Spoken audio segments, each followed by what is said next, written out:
Universidad de Atacama, desde 1857 al servicio. Buenas tardes a todas y a todos, esperamos hayan tenido un buen almuerzo. Vamos a continuar con el programa de este seminario y diálogo de factores de riesgos psicosociales laborales, cómo afecta el acoso laboral y sexual en los espacios de trabajo. Durante la mañana tuvimos más discusión y presentaciones que abordan la temática de los factores de riesgos psicosociales, como a la normativa social y su fiscalización. Y ahora en la tarde corresponde abordar ya la segunda parte del título del seminario, ¿cierto?, que está más orientado hacia los aspectos del acoso laboral y sexual y cómo esto impacta en la salud mental también de los trabajadores, con las presentaciones que vamos a tener durante la tarde con nuestra invitada y nuestros invitados.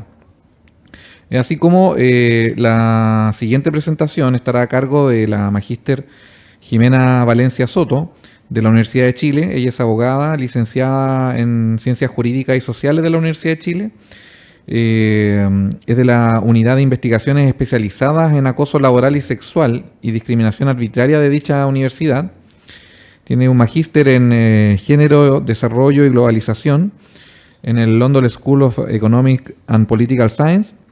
Máster en Derecho de Género, Dimensiones Jurídicas y Tutela Jurisdiccional de la Universidad de Jaén. Y diplomada en Género y Violencia por el Centro Interdisciplinario de Estudios de Género de la misma Universidad de Chile. Así que sin más preámbulo que eso, las dejo con Jimena, quien nos presentará los aspectos jurídicos sobre el acoso laboral y sexual en los lugares de trabajo.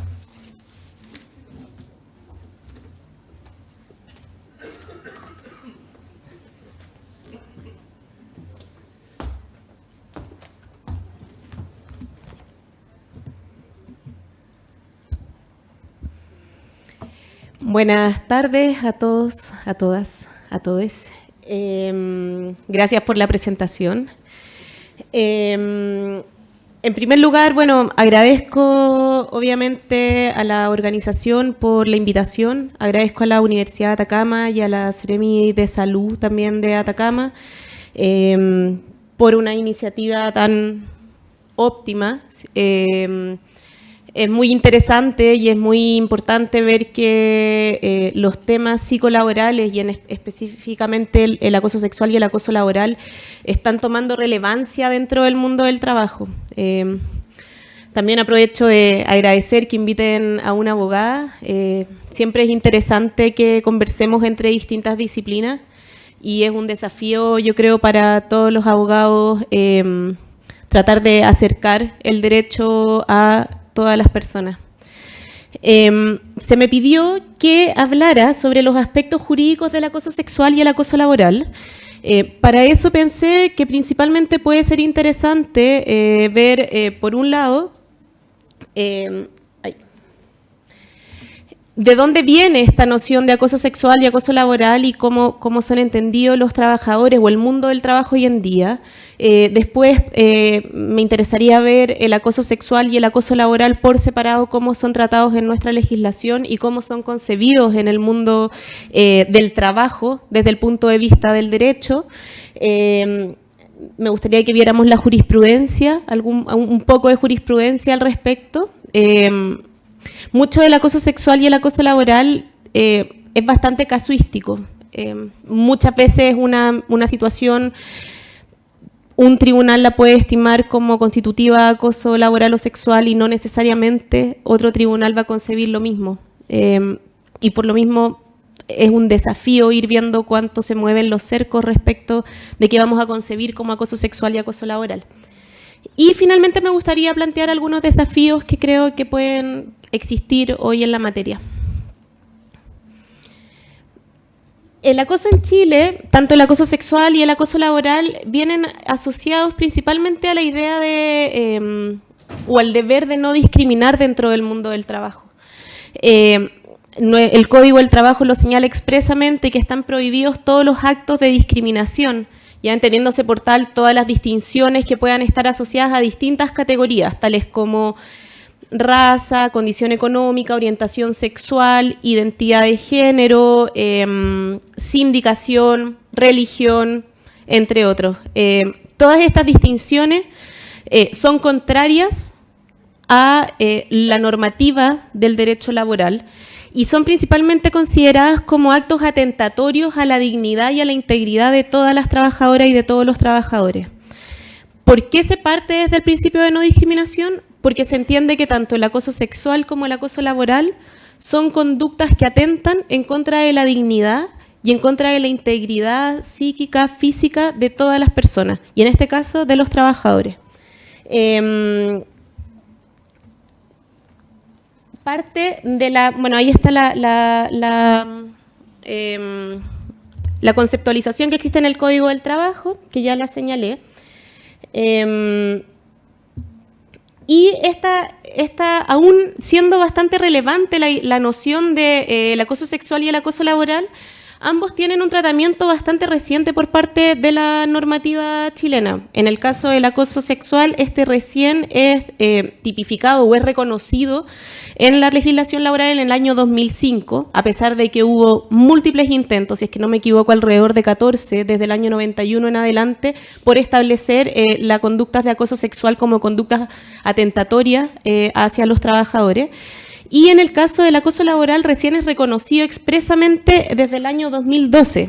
Entonces son legislaciones bastante recientes, si ustedes se fijan. Pero, aunque son tratados hace unos años y aunque han ido tomando distinta relevancia, lo cierto es que hoy en día tanto el acoso sexual como el acoso laboral están muy presentes en el mundo del trabajo. Y de hecho, de acuerdo a cifras de agosto de este año de la Dirección del Trabajo, las denuncias por acoso han aumentado en un 17% y las de acoso sexual subieron un 31% respecto del primer semestre del año pasado. Actualmente son 311. Y las denuncias por acoso sexual subieron un 14%, pasando de 941 a 1069. O sea, la problemática del acoso sexual y del acoso laboral es alta dentro del mundo del trabajo. Y además, ahí, que creo que es uno de los desafíos en adelante, hay que poner ojo en todas las cifras negras que existen al respecto, ¿cierto? Parte, yo creo que de por qué son importantes estas iniciativas, es que pone el acento en la necesidad de visibilizar todas aquellas conductas que puedan ser atentatorias o constitutivas de acoso sexual o de acoso laboral y por lo tanto poder aumentar la posibilidad de denuncia, obviamente esto asociado a las modificaciones legales que correspondan para, por ejemplo, dar más seguridad a los trabajadores. Entonces, por un lado hablábamos de que tanto el acoso sexual como el acoso laboral están asociados a la noción de no discriminación, pero también creo que es relevante en este caso hacer presente que se insertan dentro de una óptica aún mayor, que es que se reconoce a todos los trabajadores que existe una ciudadanía de la empresa. ¿Qué significa eso? Que todos quienes somos trabajadores no perdemos nuestra calidad de persona y por lo tanto no perdemos nuestra calidad de sujeto de derechos cuando prestamos funciones laborales. Por lo tanto, si yo tengo ciertos derechos fundamentales que me reconoce la Constitución, como por ejemplo el derecho a la integridad física y psíquica, el derecho a la intimidad, el derecho a sindicalizarme, el derecho a negociar colectivamente, el derecho a que nadie se intrometa en mis métodos de comunicación privada, yo no pierdo ninguno de esos derechos por estar prestando funciones dentro de una empresa o dentro de un organismo público. Yo mantengo todos esos derechos. La diferencia es que como han sido concebidos generalmente los derechos fundamentales, que son en el fondo derechos que se plantean frente al Estado, en el caso de la ciudadanía de la empresa, lo que supone es que son derechos que tiene que respetar mi empleador. ¿Y por qué? Porque forma parte de la relación laboral y el derecho del trabajo se basa en esa premisa, que es una relación asimétrica. Las relaciones laborales son asimétricas, son relaciones de poder. Y eso es un hecho, no hay ningún tipo de discusión al respecto. Y porque son relaciones asimétricas, pueden permitir que se desarrollen ciertas conductas atentatorias o que un sujeto esté en condiciones de pasar a llevar los derechos fundamentales de otro sujeto. Y también, como son situaciones laborales complejas y como todas las relaciones de poder son complejas, también no solo pueden ser relaciones de poder entre empleador y trabajador, sino que pueden ser entre supervisor y trabajador, o entre compañeros de trabajo hombres versus compañeros de trabajo mujeres, o entre compañeros de trabajo heterosexuales versus compañeros de trabajo homosexuales, y así. Las relaciones laborales son relaciones de poder, al igual que el resto de las relaciones de la sociedad. Y tomando eso como base, se llega al acuerdo de que existan los derechos fundamentales de los trabajadores dentro de la empresa. Y por lo tanto, se establece un procedimiento especial para que los tribunales laborales conozcan en caso de que a un trabajador le vulneren sus derechos fundamentales. Y se entiende que tanto el acoso sexual como el acoso laboral potencialmente pueden llegar a vulnerar derechos fundamentales de las personas, como cuáles, la honra, por ejemplo, como la integridad psíquica.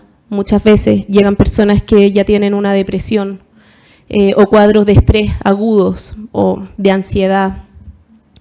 Entonces, esa es una noción que a mi parecer es muy relevante que todos tengan presente, que es que básicamente todos quienes somos trabajadores y todos quienes van a ser trabajadores mantienen indemnes todos sus derechos fundamentales al prestar sus funciones y tienen derecho a que nadie se los pase a llevar. Y tanto el acoso sexual como el acoso laboral los pasan a llevar. Y esto es algo que también ha señalado la Corte Interamericana de Derechos Humanos en una opinión consultiva. No la voy a leer porque estamos bien justos en el tiempo, así que vamos a ir pasando, pero también es algo que es reconocido por los organismos internacionales. En el caso del acoso sexual y el acoso laboral están contemplados en distintas normativas, que solo las voy a anunciar, que son básicamente la Constitución Política de la República, cuando les señalé todos estos derechos fundamentales que son reconocidos a las personas, en el Código del Trabajo, en 2 leyes distintas que lo que hacen es concebir el acoso sexual y el acoso laboral y por lo tanto modifican el Estatuto Administrativo en el caso de los funcionarios públicos, en la Ley Orgánica Constitucional y en el Estatuto Administrativo, ¿ya? Aquí el acoso sexual y el acoso laboral están prohibidos tanto para los funcionarios públicos como para los funcionarios privados. Ahora, pasando directamente al acoso laboral, el acoso laboral está prohibido y tanto el sector público como el sector privado se rigen por la definición que existe en el Código del Trabajo, en el artículo 2, el que señala que es contrario a la dignidad de las personas el acoso laboral. Si se fijan, ahí hace una relación directa hacia la dignidad. Es contrario a la dignidad de las personas, entendiendo por tal toda conducta que constituye una agresión u hostigamientos reiterados ejercidos por el empleador o por uno o más trabajadores en contra de otro u otros trabajadores por cualquier medio y que tenga como resultado para él o los afectados su menoscabo, maltrato o humillación, o bien que amenace o perjudique su situación laboral o sus oportunidades en el empleo. Lo que tiene el derecho, en general, es que los conceptos incluyen toda la figura. Entonces, del concepto uno puede ver inmediatamente cuáles son los requisitos para que uno conciba si es que existe ante una situación acoso laboral o no, en este caso. Bueno, ahí hay una dictamen de la Dirección del Trabajo que lo que hace es como establecer de una manera quizás un poco más amplia lo que es el acoso laboral, que lo vamos a saltar. Entonces, los elementos del acoso laboral, de acuerdo a la misma definición que existe, es primero que es toda conducta que constituye una agresión u hostigamientos reiterados. Y ahí es bastante interesante porque por un lado podemos ver 2 cosas de ese requisito. Por un lado señala es toda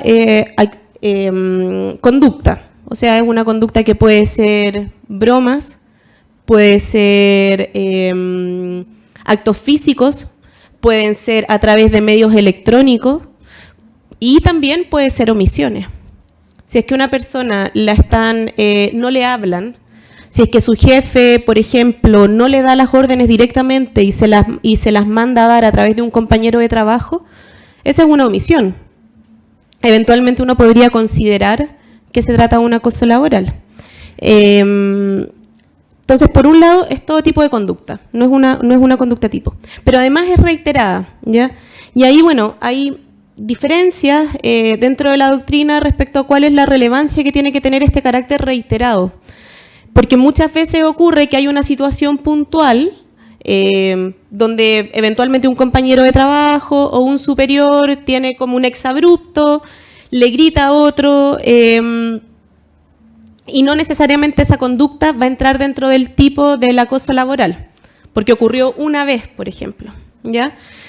A diferencia del acoso sexual, en que una sola conducta sí puede constituir acoso sexual, ¿ya? Y ese es el primer elemento. El segundo elemento es que es ejercida por el empleador o por uno o más trabajadores, ¿ya? ¿Cuál va a ser la diferencia? Que la conducta que es ejercida por el empleador, de acuerdo a lo que señala el mismo concepto, puede alterar las oportunidades en el empleo. Puede producir que una persona dude de qué es lo que va a ocurrir, si eventualmente la destinan a una sección donde va a ganar menos comisión que la que ganaba antes o donde no se establecen horas extras. Ahí puede ver alteradas sus oportunidades en el empleo. Pero además puede ser por compañeros de trabajo y en ese caso, aun cuando no alteren sus oportunidades en el empleo, sí les generan un ambiente hostil. Y sí, por lo tanto, la menoscaban, ¿ya? En el caso del empleador es bastante interesante porque además uno puede concebir que es un acoso laboral de tipo vertical, mientras el de los compañeros de trabajo es de tipo horizontal. Y en el acoso vertical se ha señalado por la doctrina, que era algo de lo que yo discrepaba antiguamente, pero la verdad es que ahora me ha tocado ver casos, que puede ser tanto descendente, o sea, un acoso laboral que es ejercido por el empleador hacia el trabajador, pero que también en algunos casos puede ser ascendente. Y eso ocurre generalmente en los servicios públicos, donde hay hartos cargos intermedios, donde muchas veces los compañeros de trabajo pasan a ser superiores intermedios, y ahí, por ejemplo, todo el resto de los compañeros puede hacer lo que le decimos, hacerle el vacío, por ejemplo, al jefe. Y son conductas que se salen de la norma, especialmente en el mundo privado. Es difícil encontrar casos en el mundo privado donde una persona un trabajador le haga acoso sexual a su superior, pero en otros sectores o en otras áreas del sector público es más fácil de ver. El otro elemento es que puede ser por cualquier medio, eso ya se los había señalado, burlas, correo electrónico, generación de rumores, etc. Y además que tienen como resultado su menoscabo, su maltrato, su humillación o amenazan o perjudican su situación laboral o sus oportunidades en el empleo. Ya lo vimos. Todos estos requisitos son necesarios. Si es que no hay uno, es difícil que se configure el acoso laboral. Y eso es bastante importante porque muchas veces ocurre, o quizás a todos nos ha ocurrido, que hemos tenido situaciones desagradables en nuestro trabajo o que nos hemos sentido menoscabados o pasados a llevar y ustedes pueden ir donde un abogado o eventualmente ir a la inspección del trabajo y les van a decir no, eso no es acoso laboral. ¿Y es por qué? Porque muchas veces es necesario que concurran todos estos requisitos. Y otras veces puede ser porque el abogado está equivocado, que eso también ocurre harto. Todos nos equivocamos. Ejemplos de conductas que pueden constituir acoso laboral: gritar, avasallar, insultar a la víctima cuando está sola o en presencia de personas, asignar objetivos o proyectos con plazos que son imposibles de cumplir, sobrecargar selectivamente a una persona, amenazar de manera continuada, cambiar de lugar de trabajo, no asignarle trabajo también a una persona puede ser concebido como un tipo de conducta acosatoria, modificar sus atribuciones o responsabilidades, quitar áreas de responsabilidad, ignorarla o excluirla, retener información que es crucial para su trabajo, no permitiéndole que lo haga de manera correcta, ignorar sus éxitos profesionales, difamar a la víctima, retener información crucial, criticar continuamente su trabajo, sus ideas, ridiculizar su trabajo, castigar duramente. Estos son casos que son como bastante específicos y muy propios del ambiente laboral, ¿ya? Pero hay otros que generalmente son más quizás anecdóticos y que son propios como de un ambiente laboral entre compañeros de trabajo y que desde mi punto de vista es importante empezar a visibilizar porque las sensibilidades son como los colores. Todo el mundo tiene distintas sensibilidades y cosas que antes eran permitidas o eran toleradas, actualmente ya no lo son. Entonces, las conductas de acoso laboral implican para nosotros hacer un cambio en la forma en cómo nos relacionamos dentro del trabajo. Entonces, por ejemplo, esto yo lo vi en un trabajo pasado, había un caso de una trabajadora que estaba con una depresión de origen laboral. Ella trabajaba en una tienda. Voy a alterar un poco todos los hechos para respetar obviamente el derecho a privacidad. Ella trabajaba en una tienda de helados y puso una denuncia por acoso. Y básicamente era que la molestaban todo el tiempo. Y que cuando ella se tomó una licencia médica, porque estaba enferma, no sé, gastroenteritis, su empleador le contó a todos que ella tenía gonorrea. Y eso era mentira. Y ella se sentía muy humillada al volver. Y cuando volvió, ella, por ejemplo, trabajaba en la caja, entonces tenía un computador y ella se había puesto a pololear en el intertanto. Y habían puesto una fondo de pantalla de una cara de un elefante que decía el pololo de la Juanita. Entonces ella decía que para todos era un chiste, para todos era un juego, y ella decía, lo que dice esta gente es que yo soy tan fea que solo un elefante sería capaz de pololear conmigo. Entonces, y era una persona que tenía diagnosticado una depresión de origen laboral. O sea, ella tenía un problema, tenía una consecuencia provocada por su ambiente laboral. Entonces, ¿por qué hablo de este ejemplo? Porque creo que refleja precisamente situaciones que cotidianamente se podían dar en el mundo laboral, que posiblemente nuestros padres vivieron en su mundo laboral sin cuestionarlas tanto, pero que hoy en día ya no son toleradas y producen consecuencias, primero porque se diagnostican, o sea, los trabajadores sienten eso y son diagnosticados, y por lo tanto nuestras conductas tienen que ser revisadas, y eso implica un desafío en términos personales y colectivos dentro del ambiente laboral. ¿Cuáles son los procesos de investigación en caso de acoso laboral? Ahí vamos a tener que distinguir entre si es el sector público o el sector privado. Si es el sector público, investigación sumaria o sumario administrativo. O sea, son procesos disciplinarios, ¿ya? En el caso del sector privado o en realidad en relaciones laborales regidas por el Código del Trabajo, tienen que realizarse investigaciones dentro de la empresa, ¿ya? También se pueden hacer denuncias ante la Dirección del Trabajo, o las inspecciones en realidad del trabajo, para que lleven a cabo las investigaciones correspondientes, ¿ya? Y ahí vamos a tener que distinguir entre si son investigaciones hacia, si es que el sujeto que produce este acoso es el empleador o si es un compañero de trabajo. Porque si es un compañero de trabajo, la investigación puede ser llevada a cabo dentro de la empresa, pero si es el empleador, la investigación debiera llevarla a la inspección del trabajo.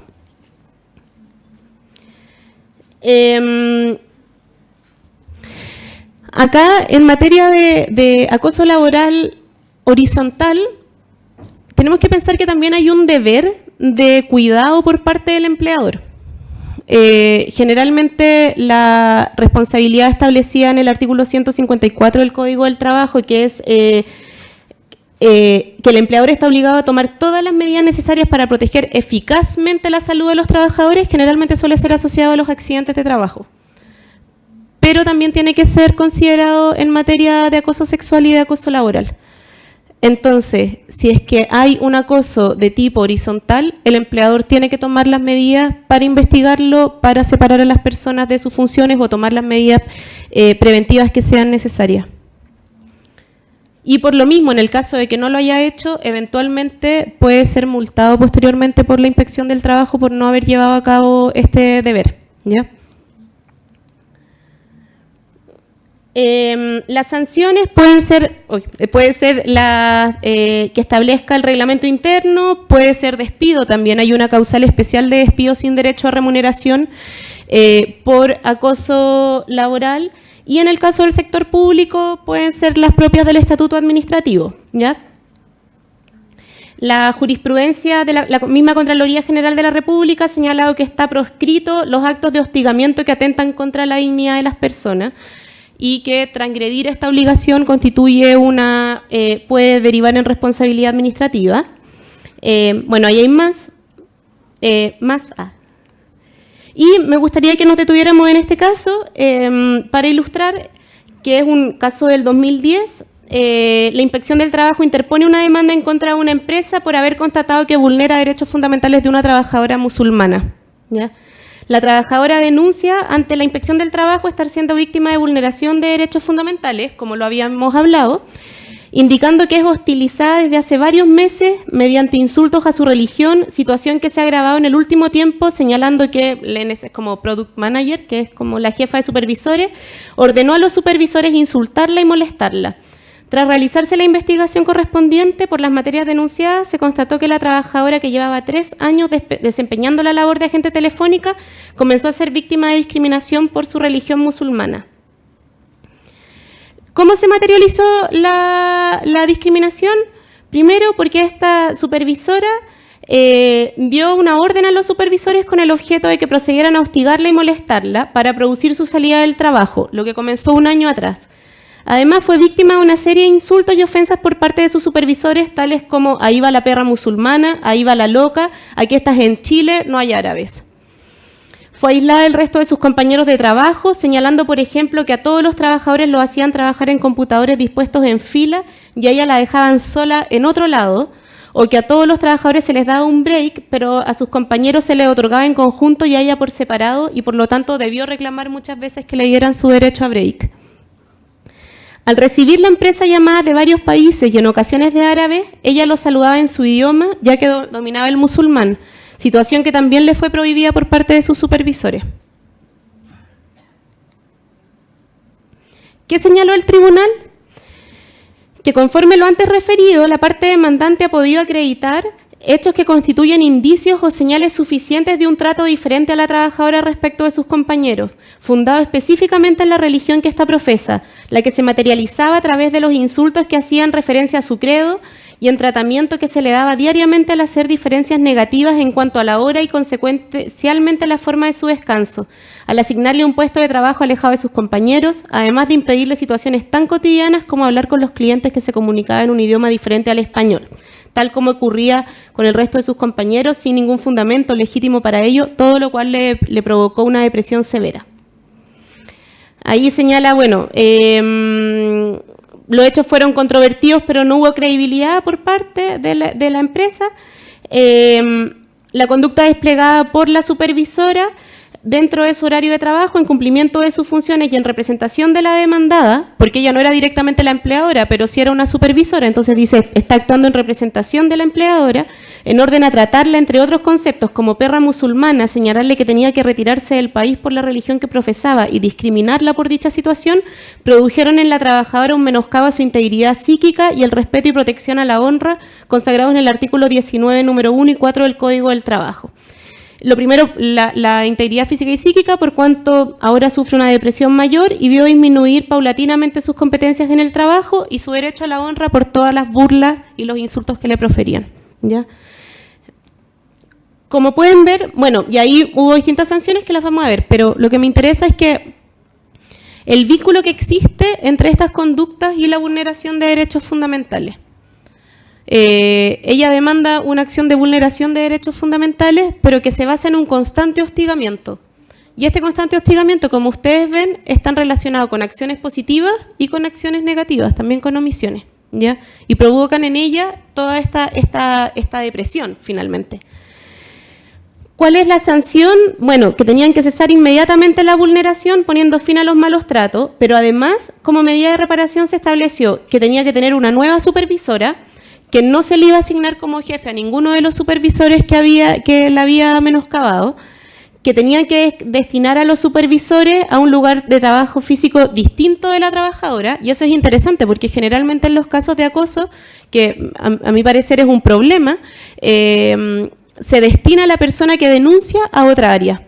Entonces, básicamente se castiga a la persona que denuncia y por otro lado se manda un mensaje indirecto al resto de que eso es lo que ocurre si es que usted denuncia. ¿Ya? En este caso no, todos los que produjeron la vulneración se tenían que ir a otro lugar físico. Además, una capacitación no inferior a 6 horas para que todos entendieran respecto de las competencias para un trato adecuado y respetuoso entre pares y subordinados. Publicar en los diarios murales una carta de disculpas a la trabajadora afectada, en la cual expresamente se reconozca la existencia de actos discriminatorios y vulneratorios de derechos fundamentales. Además, le iba a tener que mandar, esta era una empresa contratista, a su empresa mandante la sentencia para que la empresa mandante estuviera en conocimiento de que la contratista había vulnerado derechos fundamentales y finalmente una indemnización por daño moral de 5 millones a la trabajadora, más las multas con cargo fiscal y las costas por haber realizado el juicio. ¿Ya? Elegí esta sentencia porque creo que ilustra mucho de todo lo que puede llegar a abordar el acoso laboral. Las medidas reparatorias, qué es lo que evalúa un juez, cómo se despliegan las conductas, ¿cierto? Y cómo esto puede provocar una vulneración a los derechos fundamentales. Vamos a pasar rápidamente al acoso sexual. El acoso sexual, esto ya lo hemos visto, las denuncias han aumentado explosivamente. El total anual del año 2017 fue 333, el total anual del año 2018 fueron 517 denuncias. Y como ya les señalé inicialmente, el número de denuncias del primer semestre ha aumentado en más de un 30% ante la Inspección del Trabajo. ¿Qué es el acoso sexual? También es tratado en base al artículo 2, que señala que las relaciones laborales tienen que fundarse en un trato compatible con la dignidad de las personas. Nuevamente hace esta referencia. Y es contrario a ella las conductas de acoso sexual, entendiéndose por tal el que una persona realice en forma indebida, por cualquier medio, requerimientos de carácter sexual no consentidos por quien lo recibe y que amenazan o perjudican su situación laboral o sus oportunidades en el empleo. ¿Ya? Nuevamente de ahí podemos extraer cuáles son los elementos. Primero, que una persona realice en forma indebida por cualquier medio. Chistes, bromas, tocaciones, adulaciones, de todo lo que cuanto a uno se le pueda ocurrir, pero obviamente que tenga el carácter de acoso sexual o de un requerimiento de tipo sexual. Tiene que ser un requerimiento de carácter sexual. Muchas veces ocurre que personas denuncian acoso sexual y no hay acoso sexual. Puede haber abuso de poder, puede haber conducta indebida, pero en realidad no hay un requerimiento de tipo sexual y por lo tanto no entra dentro del tipo de la conducta. No son consentidos por quien lo recibe y este punto es bastante polémico hoy, porque básicamente pone como un elemento demostrar que no hubo consentimiento. Entonces, ¿qué es lo que ha señalado la Organización Internacional del Trabajo y la Dirección del Trabajo al respecto? Han propuesto una modificación en la conceptualización en la que se señale y toda otra conducta basada en el sexo y que afecta la dignidad de mujeres y hombres que resulta ingrata, irrazonable y ofensiva para quien la recibe.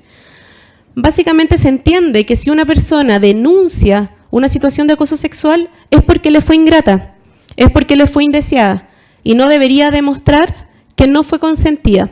¿Ya?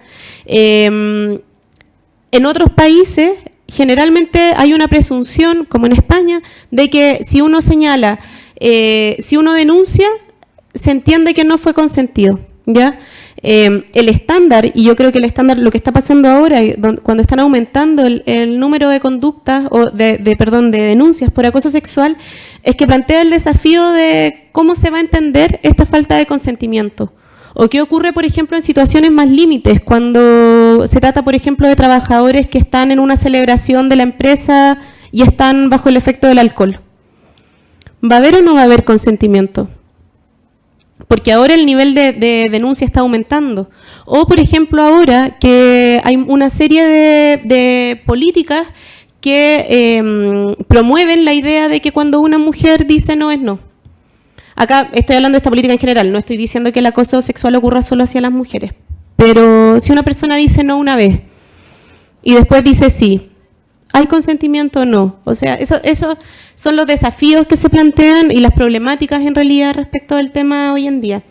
y que amenazan o perjudican su situación laboral o sus oportunidades en el empleo. Aquí nuevamente se condiciona la situación laboral, puede ocurrir un acoso laboral de tipo vertical y también de tipo horizontal, ¿ya? Y quien realice el acoso sexual va a determinar si es que se trata de un acoso sexual tipo chantaje sexual, que es ejercido generalmente por el empleador y lo que hace es condicionar tu situación laboral a la aceptación o no de los requerimientos de tipo sexual, o el acoso que considera un ambiente hostil y que considera 3 aspectos. Primero, que la conducta proviene de alguien que es distinto del superior. Segundo, que no se encuentra vinculada a amenazas o recompensas en el empleo. Y tercero, que sí generan un ambiente hostil en las personas, ¿ya?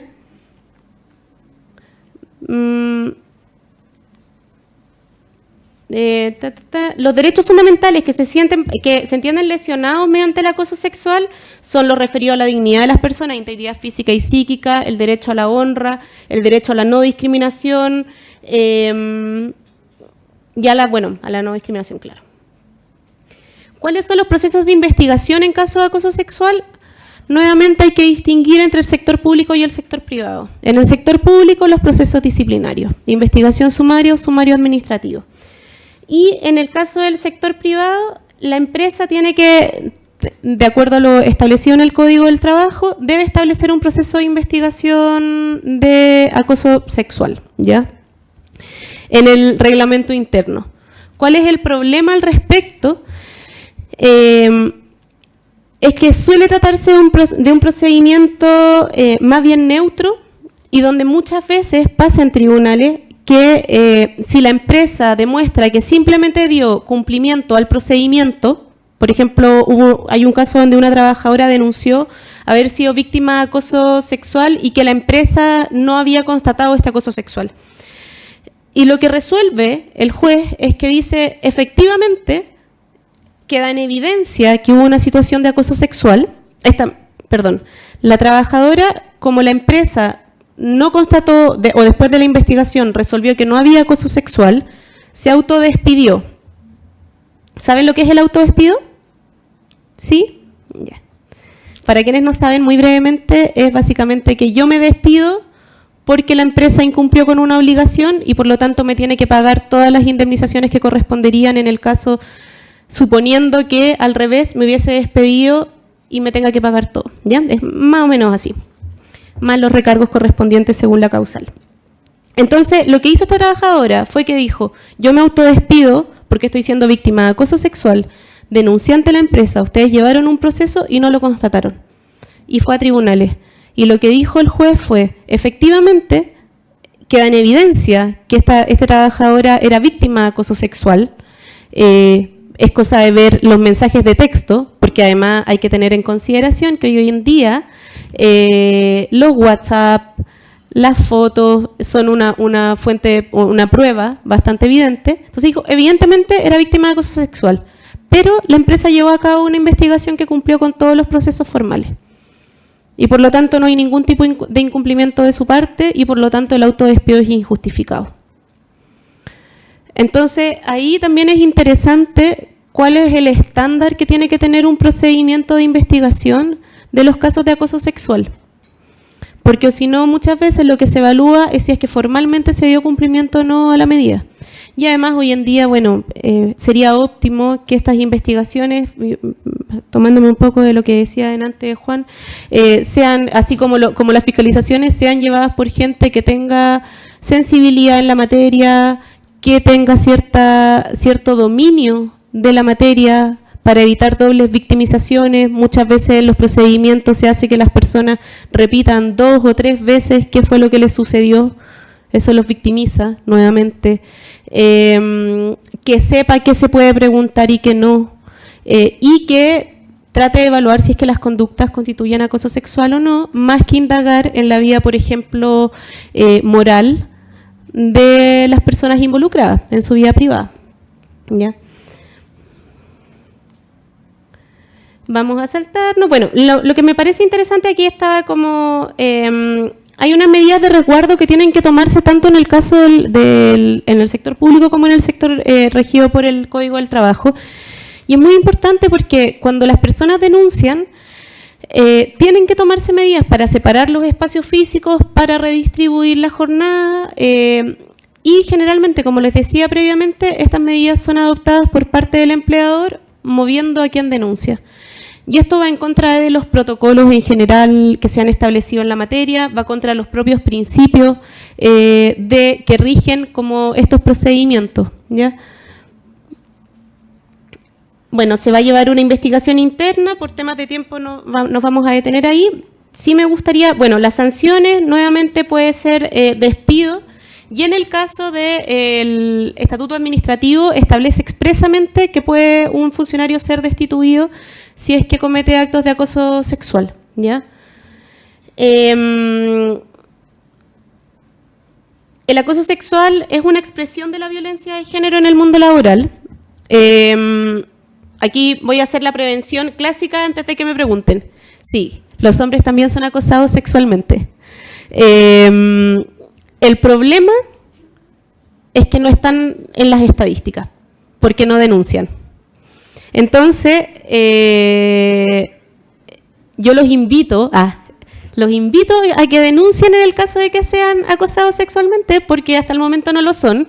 Hay muy pocos números en la materia. Hay un estudio que se publicó, si es que no me equivoco, el 2015, de Lidia Casas, donde ella hace un análisis de las denuncias realizadas en el año 2006. O sea, imagínense, hace muchos años atrás, y es de lo poco que hay. O sea, y lo que ella evalúa es, de 113 denuncias que fueron realizadas en la inspección del trabajo de las regiones metropolitanas, que correspondían al 62,7% del total de los casos del país. A ver, hay 113 denuncias, pero habían 122 denunciantes. Y esto es porque algunas denuncias eran más de un denunciante, ¿ya? Entonces, y de 122 denunciantes, 4 eran hombres. Y de esos 4, si es que no me equivoco, 2 eran acosados por otro hombre. Entonces, nos quedamos con 2 casos de acoso sexual que habrían sido ejercidos por otra mujer, ¿ya? Y de hecho hay uno en que hay 2 denunciantes que denuncian acoso sexual de un hombre, ¿ya? Entonces, ¿qué es lo que refleja? Que más allá, bueno, las cosas son lo que son en su momento, ¿cierto? Todo puede ir modificándose de acuerdo a cómo vaya cambiando la realidad del país, la realidad cultural, pero básicamente uno es lo que es en este momento histórico. Y en este momento histórico, el acoso sexual es un tipo de conducta que reporta o que demuestra una violencia laboral con contenido de género en el mundo del trabajo, ¿ya? Eso ha sido estudiado en distintos lados y básicamente lo que se propone es que mediante el acoso sexual lo que se hace es disciplinar a las mujeres porque salen al mundo privado, que están disputando un espacio a sus compañeros de trabajo y se les disciplina a través de conductas que se hace frente a otros compañeros de trabajo, donde muchas veces las mujeres o se quedan calladas o participan de este ambiente hostil como para poder encajar un poco laboralmente. Y lo que hacen es marcar una diferencia como que viene a señalar que simbólicamente las mujeres no pertenecen al mundo laboral, ¿ya? Esto ha sido reconocido por la Organización Internacional del Trabajo y por la Dirección del Trabajo, quienes han señalado que el acoso sexual en el trabajo es un nuevo término que describe un problema de larga data, una conducta de carácter sexual que se lleva a cabo en el ambiente laboral, creo que lo pegué mal. Y la Relatoría Especial sobre Violencia contra las Mujeres, en un análisis que se hizo respecto de nuestro país, en la revisión de los acuerdos llevados a cabo por nuestro país, señaló el acoso sexual de la mujer en el lugar de trabajo, en los centros docentes y en otros lugares, atribuye un papel sexual a la mujer y contribuye a perpetuar su subordinación en la sociedad. El acoso sexual constituye una forma de discriminación sexual, pues no solo degrada a la mujer, sino que refuerza y refleja el concepto de falta de profesionalismo por parte de las trabajadoras, a las que, en consecuencia, se consideran menos aptas para realizar sus tareas que sus colegas. Esa fue la observación internacional que se hizo en nuestro país. ¿Qué se puede hacer al respecto? Afirmar un derecho a un trato no discriminatorio en el ambiente laboral, reconocer y denunciar el acoso como una conducta no deseada, elevar la capacidad de denuncia. Es importante elevar la capacidad de denuncia. y es importante no naturalizar conductas que son discriminatorias, que son acosatorias, tanto laboral como sexualmente. Pero elevar la capacidad de denuncia significa elevar el compromiso por parte de los compañeros de trabajo. Entonces significa que en caso de que ustedes vean algo, tienen que contribuir en las investigaciones, porque si no, no se puede llegar a conclusiones. Ustedes tienen que entender que los procesos implican derechos para todas las partes y por lo tanto una persona tampoco puede ser condenada si es que no hay ninguna prueba en su contra. Y si es que no hay ninguna prueba en su contra, más allá de que haya ocurrido, genera una sensación de injusticia por parte de las personas que denuncian. Y finalmente genera una sensación de ¿para qué voy a denunciar si al final no pasa nada? Y eso es generalizado en todo. ¿Ya? Me gustaría finalmente que viéramos este caso antes de terminar. Este es un caso del año 2016, es una trabajadora que denuncia por conductas de acoso sexual, primeramente y después acoso laboral.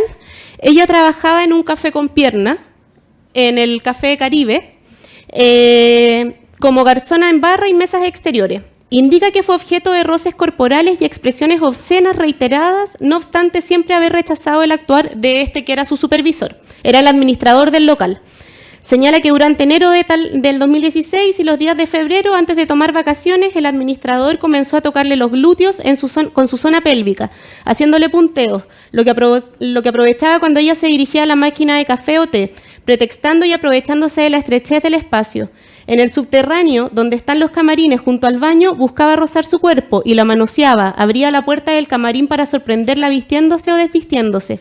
Miraba a través de las puertas de los baños que están en el interior del camarín, que son vidriadas opacas y se traslucen al menos las siluetas de quienes están en su interior. Así la miraba y hacía notar su presencia. Fueron intentos contra su voluntad, expresamente rechazados por ella, tanto por manifestarle sus palabras de molestia y con palabras de repugna. Estaba atemorizada por su jerarquía. Él le decía que estaba dispuesto a pagarle para que se acostara con él y que le auxiliaría económicamente laboralmente, con descansos más extensos y permisos. Utilizaba además un lenguaje obsceno, procaz y en doble sentido.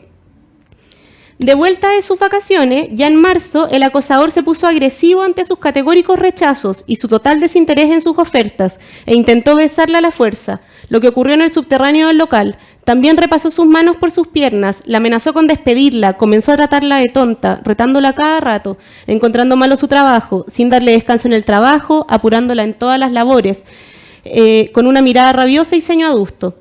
Su oferta constante para que accediera a sus requerimientos era ofrecerle el turno de la mañana, que es el mejor turno y el más codiciado para contar con mayor flujo de clientes con propinas muy superiores a la jornada de la tarde. Tales conductas se repitieron hasta mediados de abril del 2016, cuando se informa que reclamó del comportamiento de su jefe ante la inspección del trabajo. Las conductas de hostigamiento le produjeron una afectación a su salud mental por estrés y depresión. Ya debía usar licencias médicas desde mayo. Vive de su trabajo y es madre, y no ha tenido otro camino que el autodespido por vulneración de su derecho a la integridad psíquica, honra, intimidad y libertad de trabajo. Esa es la situación en la que ella se encuentra. Ella era una trabajadora inmigrante, si es que no me equivoco, era venezolana, no era colombiana. Tenía un hijo, era mamá soltera y estaba siendo como víctima de esta situación de acoso. Esta es la sentencia. Bueno, ¿qué concluye el tribunal? Las conductas reiteradas del denunciado, jefe directo de la demandada y representante del empleador corresponden a comportamientos físicos y verbales reiterados de naturaleza sexual. ¿Ven? Ahí va viendo si es que entra dentro del tipo. Hay requerimientos físicos reiterados de carácter sexual dirigidos contra la trabajadora y no deseados por ella, que han atentado contra la dignidad de su persona en un haz pluriofensivo de varias libertades individuales de rango constitucional y como manifestación violenta usual de discriminación contra la mujer. Conductas que se han desarrollado en un entorno intimidatorio, degradante y ofensivo, que devienen posteriormente y sin perder el impulso caracterizado por la agresión sexual en un terror psicolaboral o mobbing, caracterizado por una exteriorización de la violencia ahora en la forma de trato degradante con ocasión del ejercicio de la potestad de mando, sobre texto de la corrección del desempeño laboral. Entonces, como pueden ver, esta sentencia es muy interesante, primero, porque acoge una situación de acoso sexual en un ambiente altamente sexualizado, que es como un ambiente laboral de café con pierna. Entonces, eventualmente un juez que tenga más prejuicios al respecto podría haber evaluado la situación de una manera distinta. Entonces demuestra cuál es el tipo de sensibilidad que se requiere muchas veces para estos casos. Porque además es interesante porque considera que es pluriofensivo. Eso significa que es ofensivo en distintas dimensiones, en más de una.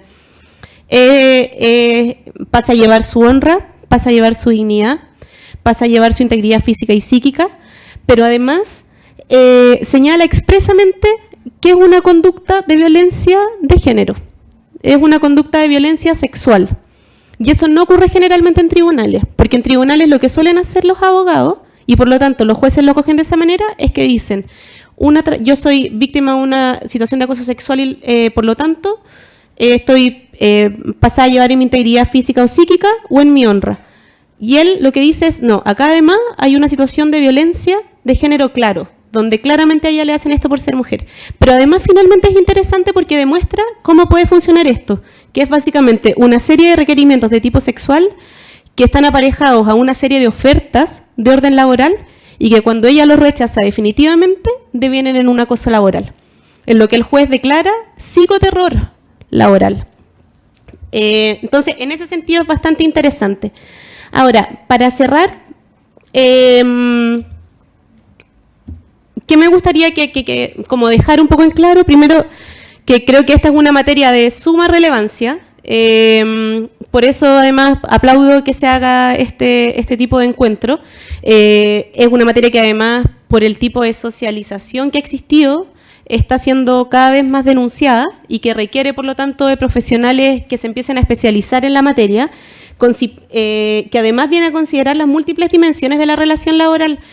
Generalmente, como se asociaba la relación laboral, era la relación del trabajador, hombre, proveedor del hogar, que pide demandas de sueldo, demandas de vacaciones, demandas de bono, pero lo cierto es que todos los trabajadores, mujeres, hombres, todos, somos unas personas con múltiples necesidades, entonces tiene que ser considerada nuestra calidad de vida, nuestra corresponsabilidad laboral y familiar. Delante un grupo mencionaba la doble presencia, por ejemplo, y en este carácter multidimensional que tenemos todos los seres humanos y por lo tanto los trabajadores es donde se concibe el acoso sexual y el acoso laboral.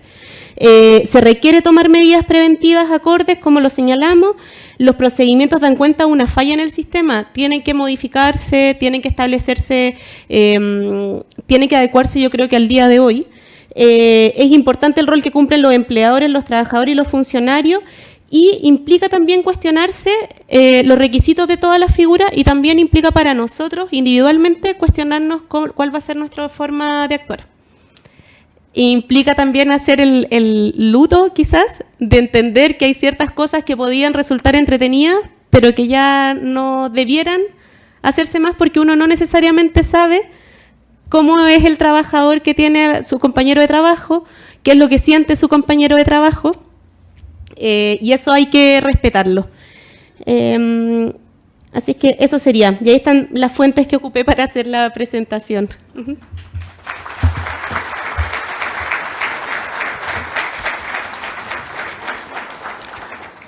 Bueno, tenemos un breve espacio para preguntas.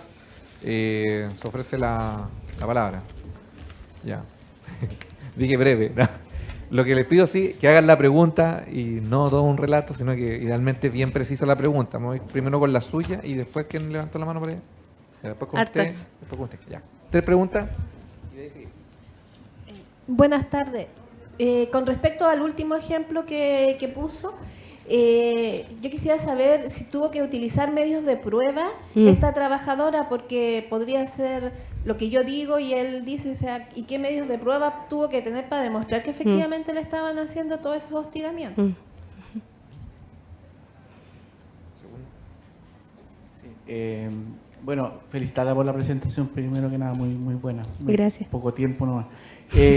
No puedo ir aquí porque acá habemos muchos funcionarios públicos, sin dejar pasar por alto que también nosotros, hasta donde entendemos, tenemos acceso a la tutela laboral y a poder hacer válidos nuestros derechos fundamentales ahí, y no solamente quedarnos con el estatuto administrativo y con los sumarios y todo el asunto, pues muchas veces el mismo empleador que está tratando de mirarse el ombligo y aceptando que hace acoso laboral o sexual. Entonces, un tercero, que en este caso los tribunales de justicia, parece ser la vía más correcta, y de hecho en lo personal hemos explorado esa situación como gremio y nos ha ido bien en los tribunales. No, eso que No, sí, pero clarifica. creo que hay algo que se puede aclarar Sí, respecto eso. a lo que dijo el compañero. Hola, mi consulta va por el caso que presentaste, uno de los casos, Sí. donde la persona se autodespidió, Sí. pero no pudo comprobar que la empresa no había cumplido con el proceso porque su protocolo de investigación lo habían aplicado. Sí. ¿Qué pasa ahí si efectivamente un proceso de investigación no, finalmente estando establecido, no regula o no hace efectivo que el trabajador se sienta protegido respecto de lo que él pueda denunciar? Porque finalmente la trabajadora se autodespidió porque sintió que el proceso no cumplió. O sea, ¿dónde ahí, cómo o quién regula que sea un proceso que finalmente sirva? Ya, vamos a dar espacio a esas tres primero y después un par de preguntas más. A la pregunta sobre si tuvo que utilizar medios de prueba, sí tuvo. De hecho, este caso es bien particular porque además ella denunció la inspección del trabajo y no se constató el acoso sexual. Entonces, de hecho, en la sentencia hay como una especie de raspacacho importante para la dirección del trabajo, para la inspección, porque dice cómo existiendo todos estos indicios ustedes no constataron como organismo público, con todas las herramientas que tienen, que se trataba de un caso evidente de acoso sexual. Sí, voy a eso. Hubo testimonio. Lo que pasa es que habían compañeras de trabajo que también habían sido víctimas de acoso. La diferencia es que ellas habían renunciado. Entonces, ellas atestiguaron, creo que hubo testimonios de parte, de hecho, estaba en la diapositiva, pero me lo salté. Hubo testimonios de parte de la empresa, pero el juez no los consideró porque dijo, básicamente usted me trae a declarar a las personas que eventualmente podrían haber cometido el ilícito. Entonces, obviamente no hay ninguna prueba de que no lo hizo. Usted en ningún momento como que... Ya, es que creo que no dije algo que es importante. El proceso de tutela, del que hablaba el compañero, y que es el proceso donde se investigan estas situaciones, que es el proceso específico de vulneración de derechos fundamentales, establece una prueba o un estándar probatorio que es distinto. ¿Qué significa esto? Voy a tratar de explicarlo no tan legalmente. Significa que generalmente si es que una persona, quien demanda, tiene que demostrar que es verdad lo que está demandando. En el caso de la vulneración de derechos fundamentales no es así, porque lo que se hace es que se establece una prueba indiciaria, que son indicios, es decir, yo pruebo ciertos hechos con los que puedo generar una especie de sospecha en el juez o cierta credibilidad. Él puede venir y decir, de acuerdo a lo que usted me dice, es medianamente creíble que usted fue víctima de vulneración de derechos fundamentales, entonces se invierte la carga y le dice al empleador, pruébeme usted que no lo hizo y pruébeme que la medida que tomó fue razonable, fue proporcional y fue necesaria. Entonces, eventualmente, por ejemplo, si es que a la trabajadora musulmana la corrieron a un rincón y ella viene y dice, me corren a un rincón, no me dan trabajo, me tratan mal, me ofenden, todo eso queda acreditado. Un juez dice, ya, con todo lo que usted me dice, a mí me parece que se tiene que invertir la carga de la prueba, demuéstreme usted por qué la cambió de puesto. ¿Cuál es la razón? Entonces, eventualmente, quizás, en este caso es muy evidente, pero quizás en otro caso podrían decir, no, mire, sabe que yo la cambié de puesto porque nos dimos cuenta, hubo una reestructuración laboral y fue relevante, no sé qué, y quizás podría razonablemente explicarse alguna medida y decir, esta medida fue explicada razonablemente y no hubo vulneración. En estos casos no. Entonces, ella lo que dice es, a mí me veían, me desvestían, bueno, todo lo que señaló, y el juez lo que dijo es, presentó prueba que da cuenta de indicios de acoso sexual y de vulneración pluriofensiva de distintos derechos. Ahora usted demuéstreme por qué es razonable su actuar. Y eso no se demuestra. Pero, claro, ahí, como tomándome un poco, yo creo que a lo que va, el tema es que en todos estos casos se necesita prueba. Entonces, por eso yo decía que la sensibilización y estar dispuestos a hablar del tema es importante. Ahora, muchas situaciones de acoso sexual ocurren entre dos personas. Entonces pasa a ser un poco la palabra de uno en contra de la palabra de otro. Y ahí generalmente lo que se hace es ver si es que los ambientes, que era lo que estamos hablando, están enrarecidos o no. O sea, si es que son ambientes que pueden generar condiciones para que se produzcan situaciones de acoso sexual. Entonces ahí uno, por ejemplo, podría partir por cuestionar si es que tiene sentido que un camarín tenga puesta una especie como de cuestión que difumina, pero que se ve en la silueta. No sé, ¿me entienden? Como los espacios. Respecto a la segunda pregunta, que no era pregunta, era más un comentario del compañero. Yo también efectivamente creo que el procedimiento de tutela es muy relevante, que es muy relevante para todos quienes somos funcionarios públicos. Solo quiero, que es como poner hincapié o hacer presente que lamentablemente ha habido una disputa por parte del Tribunal Constitucional, ¿cierto? Que al parecer se involucra en todo, que ha señalado últimamente que los funcionarios públicos no podríamos acceder ante la justicia laboral porque los tribunales del trabajo no tendrían competencia para conocer, siendo que han conocido hace muchos, muchos años atrás. Y que eso es algo que está en conflicto actualmente porque el Tribunal Constitucional ha señalado que no se puede y por su parte la Corte Suprema hace poco señaló que sí se podía. Entonces es algo que está ahí en pugna y que lamentablemente para quienes somos funcionarios públicos nos deja en una situación de incertidumbre, porque no sabemos si es que demandando en sede pública va a haber un requerimiento ante el Tribunal Constitucional o no. Y sí, los tribunales siguen conociendo, sí, los tribunales no se... Sí, es que como todo, sí, si el mundo laboral son olas. Y finalmente, respecto de la pregunta sobre el protocolo de investigación que fue aplicado, yo creo que ese es un defecto del sistema, como está concebido hoy en día. No creo que... O sea, de hecho, bueno, eso fue a partir de un estudio que hice específicamente sobre el tema, que demostraba que para los jueces, en ese momento, igual esto es algo que es tan dinámico, que está cambiando en verdad todos los años, por la misma concientización que hay, el mismo hecho que ustedes estén en estos cursos, ¿me entienden? Pero el estándar que se pedía era bastante bajo, que era que básicamente se hubiese desarrollado el protocolo, o sea, o se hubiese llevado a cabo este protocolo, ¿ya?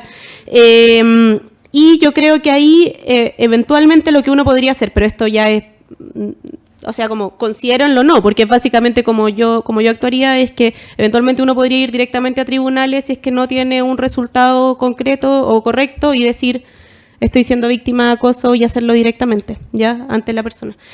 Ahora, el autodespido siempre es una apuesta. Y eso lo tienen que saber todos los trabajadores, porque a veces se vende como si fuese una panacea.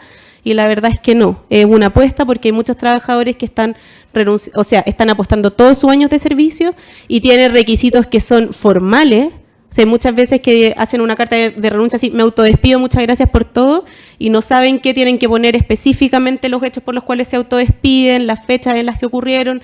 Entonces, el autodespido hay que tomárselo con toda la seriedad que merece para tener un autodespido satisfactorio.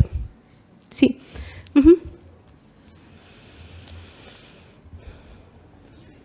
Dos preguntas más por aquí. Hola, buenas tardes. Primero agradecer y felicitarte por la presentación. Gracias. Tengo dos preguntas, pero voy a hacer una en honor al tiempo. Como funcionarios públicos y según el Estatuto Administrativo, en el artículo 61, letra K, nosotros estamos obligados a denunciar hechos constitutivos de delito ante el Ministerio Público o la policía. Pero en el caso de delitos sexuales, como por ejemplo un abuso sexual, nosotros estamos obligados, si tomamos conocimiento de un hecho delictivo de tal caso, a denunciarlo ante Fiscalía. Pero Fiscalía va a pedir que rectifique la persona afectada este mismo hecho de delito sexual. Entonces ahí nosotros también estaríamos sobrepasando el enfoque de derecho, ya que debe ser la propia persona quien decida denunciar o no este delito.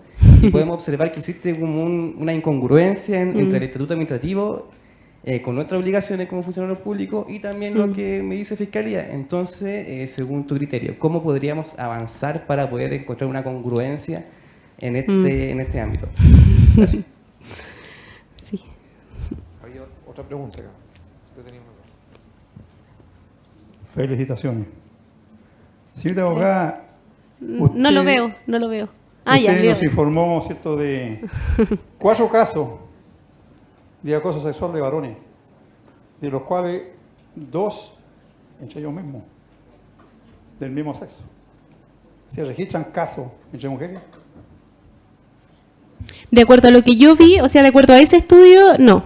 Pero eso, como yo señalaba, en específico fue un año, fue hace 12 años, entonces lamentablemente yo creo que, o sea, yo confío, es al revés, no creo que lamentablemente, yo confío en que las cifras que se van a empezar a trabajar ahora van a ser más trabajadas, pues, con mayor detalle, diferencia según sexo asignado al nacer, según quién la ejerce en contra de quién, espero. Y respecto a la pregunta sobre el 61 letra K del Estatuto Administrativo, bueno, es todo un tema, o sea, para mí también. Yo acá solo te puedo decir cuál creo, cómo yo he solucionado jurídicamente este tema en mi cabeza y en mi actuar. Efectivamente, el artículo, como tú señalas, establece la obligación para todos quienes somos funcionarios públicos de denunciar, ¿cierto? O de denunciar ante el Ministerio Público de todos los delitos de los cuales tomemos conocimiento. El tema es que todos los delitos que uno eventualmente pueda conocer, o que yo, por ejemplo, que soy investigadora en casos de acoso sexual, acoso laboral y discriminación arbitraria, pero también acoso sexual, etcétera, y todos esos delitos que se encuentran, delitos sexuales que están contenidos en el Código Penal, requieren, que esto es como para explicárselo al resto, son delitos de acción pública previa instancia particular. Eso significa que básicamente la persona afectada directamente tiene que ir a denunciar al Ministerio Público.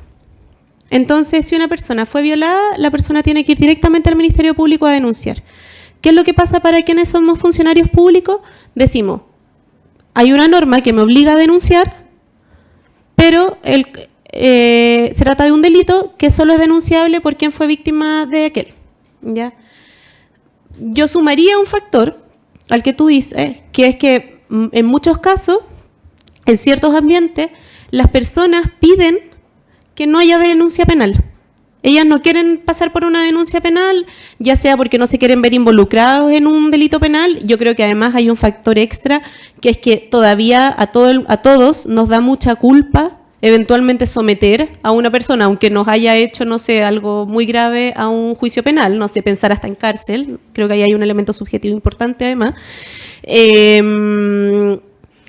Y piden, y bueno, y además porque el proceso penal obviamente también está mejorando, todo está mejorando, pero los somete a situaciones de revictimización importante, ¿ya? Y que no van a tener, generalmente no tienen ninguna consecuencia, ¿ya? Satisfactoria para las denunciantes.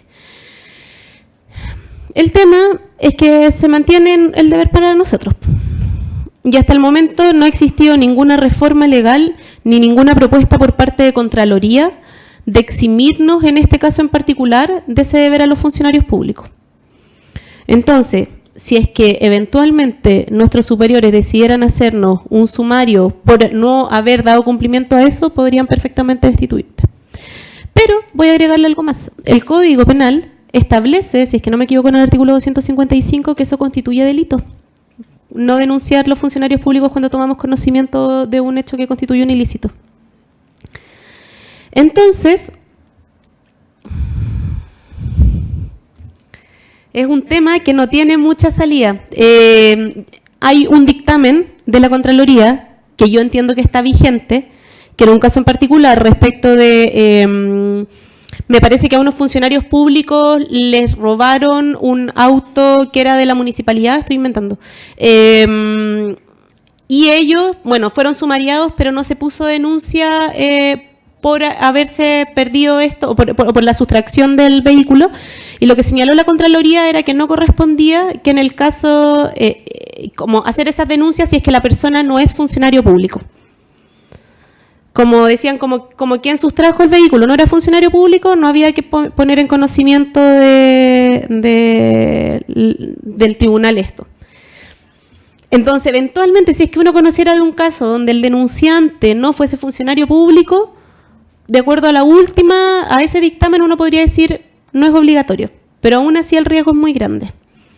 Entonces, yo te puedo decir cuál ha sido la salida que he tomado, pero no... La salida que yo he tomado es que yo creo que hay que derivar los antecedentes, que hay que poner en conocimiento de las denunciantes que la obligación legal que a uno le asiste y hacer presente al Ministerio Público que uno está dando cumplimiento a su deber, pero al mismo tiempo hacerle presente cuál es el parecer de la denunciante víctima.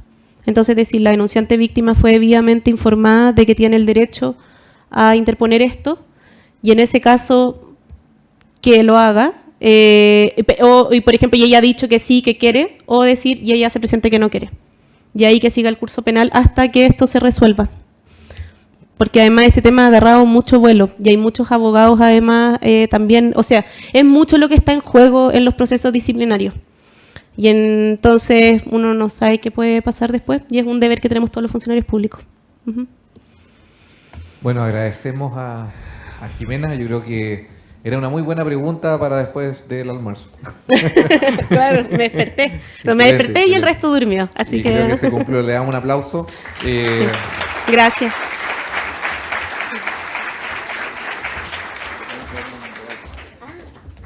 Entonces, Rodrigo Torres, fiscalizador de la Unidad de Salud Ocupacional de la Seremía de Salud, va a hacer entrega a un pequeño presente a nuestra expositora.